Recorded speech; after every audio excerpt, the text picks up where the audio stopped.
கௌரவ பிரதி சபாநாயகர் அவர்களே, கடந்த வாரம் எனக்கு ஏற்பட்ட ஒரு பாராளுமன்ற உறுப்பினருக்கு எதிரான அவருடைய சிறப்புரிமையை மீறும் செயலை சபையிலே சமர்ப்பிக்க விரும்புகிறேன். யாழ்ப்பாண தேர்தல் மாவட்டத்தினுடைய நாடாளுமன்ற உறுப்பினர் சிவஞானம் ஸ்ரீதரன் ஆகிய நான் தமிழ்நாடு அரசின் ஒழுங்கமைப்பில் 2025/1/11 2025/1/12 தேதிகளில் சென்னை நந்தம்பாக்கத்தில் நடைபெற்ற அயலக தமிழர் தின நிகழ்வில் சிறப்பு விருந்தினராக பங்கேற்கும் பொருட்டு 2025/1/10 கட்டுநாயக்க விமான நிலையம் ஊடாக நான் இந்தியாவுக்கு பயணமாகி இருந்தேன். அன்றைய தினம் மாலை 6:35 மணிக்கு ஸ்ரீலங்கன் ஏர்லைன்ஸின் ஜூஎல் 0123 இலக்க விமானம் புறப்பட தயாராக இருந்த நிலையில் எனது கடவுச்சீட்டில் குறைபாடு உள்ளதாகவும் பயங்கரவாத குற்றத்தடுப்பு மற்றும் விசாரணை பிரிவினரின் விசாரணைகளுக்கு என்னை உட்படுத்த வேண்டும் எனவும் தெரிவித்த விமான நிலைய அதிகாரிகள் எனக்கு பயணத்தடை விதிக்கப்பட்டிருப்பதாகவும் தெரிவித்திருந்தனர்.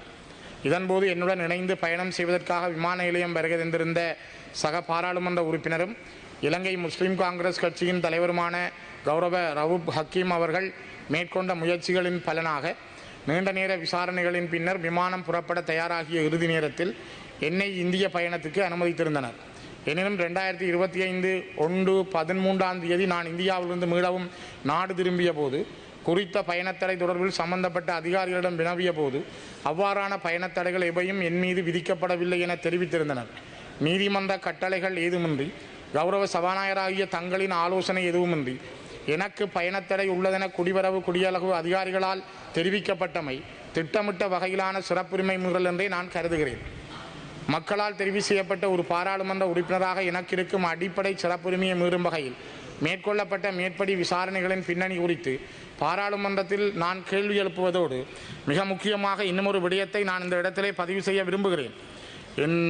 நேற்று 2 நாட்களுக்கு முதல் யாழ்ப்பாணத்திலே ஒரு தனியாருடைய ஊடகத்துக்கு பேட்டியளித்த முன்னாள் நாடாளுமன்ற உறுப்பினர் சுமந்திரன் அவர்கள் குறிப்பிட்டிருக்கிறார்கள், ஸ்ரீதரன் அவர்களை அவர் ஒரு தடை செய்யப்பட்ட கனடாவில் இருந்து வருகின்ற ஒரு அமைப்போடு பேச அவர் முனைந்ததாகவும் அதற்காகத்தான் அவர் சென்னை செல்ல இருந்ததாகவும் அந்த காரணத்தின் அடிப்படையில் தான் அவர் தடுக்க ஏர்போர்ட்டிலே முயற்சி செய்தார்கள் விமான நிலையத்தில் என்ற செவியை வழங்கியிருந்தார்.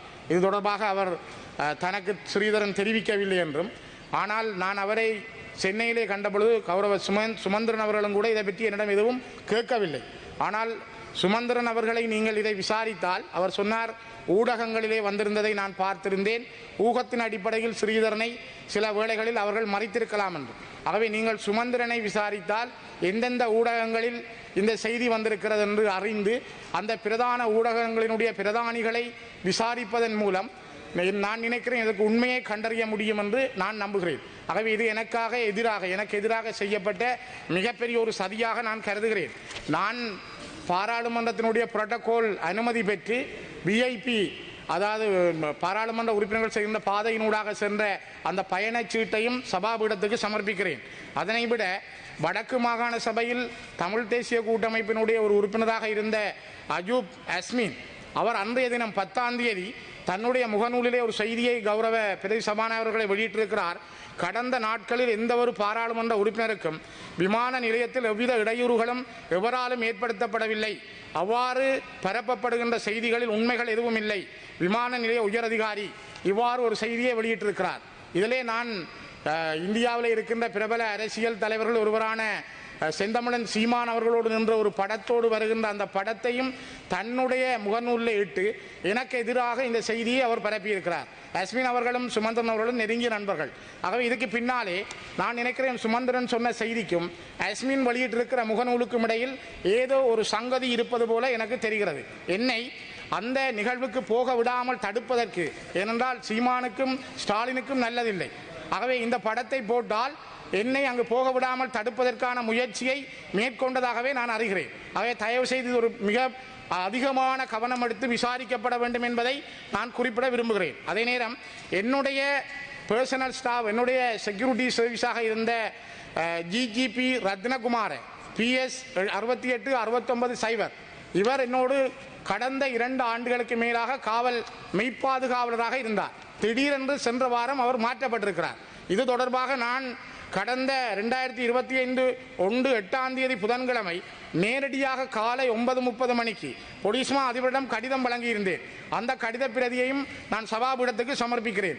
ஆனால் இதுவரை அவர் எனக்கு நியமிக்கப்படவில்லை. அதே நேரம் இந்த அஸ்மின் அவர்கள் போட்ட முகநூல் பதிவையும் நான் உங்களிடம் சமர்ப்பிக்கிறேன். ஆகவே கௌரவ பிரதி சபாநாயகர் அவர்களே, நான் சுமந்திரன் அவர்களுடைய அந்த நேர்முகத்துக்கான நிழல் திரட்டி பென்ட்ராய் அதையும் நான் உங்களிடம் கையளிக்கிறேன். தயவு செய்து எனக்கு ஒரு நீதி வேண்டும். நான் சர்வதேச பாராளுமன்றத்திடமும் Amnesty International, Human Rights Watch இவர்களிடமும் இந்த வினயத்தை, இந்த கோரிக்கைகளை முன்வைக்கிறேன். நான் நினைக்கிறேன் பாராளுமன்றத்தால் எனக்கு நீதி கிடைக்கும் என்று. இது என் மீது புனையப்பட்டிருக்கின்ற மிகப்பெரிய மோசடி. நான் எந்த ஒரு காலத்திலும் இலங்கையில் தடை செய்யப்பட்ட கனடாவில் இருக்கிற எந்த ஒரு அமைப்போடும் பேசுவதற்கு தயாராகவில்லை. அப்படி யாரும் என்னை கேட்டதும் இல்லை. அந்த முயற்சிகள் எதுவும் மேற்கொள்ளப்படவும் இல்லை.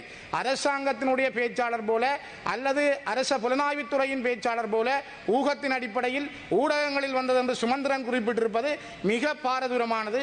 நேரடியாகவே நான் நினைக்கிறேன் கௌரவ ஹக்கீம் அவர்களும் அந்த இடத்தில் இருந்தார். என்னுடைய பழைய பாஸ்போர்ட் என்று சொன்னார்கள், சிஸ்டத்தில் ஒரு எரர் இருப்பதாக சொன்னார்கள், இப்படியெல்லாம் பலது சொன்னார்கள். தயவு செய்து இதனை ஒரு நீதியான நேர்மையான விசாரணைக்கு உட்படுத்துமாறு தயவாக இந்த உயர்ந்த சபையிடம் கேட்கிறேன். இல்லது நீங்கள் எனக்கு இதற்கான வழியை சொல்ல வேண்டும் என்பதையும் நான் இந்த இடத்திலே வெளிப்படையாக பதிவு செய்து எனக்கு தந்த அனுமதிக்கு நன்றி கூறி நிறைவு செய்கிறேன். Yes, Honorable Sivanyanam Sridharan, this matter will be brought to the notice of the Honorable Speaker for necessary action. Yes.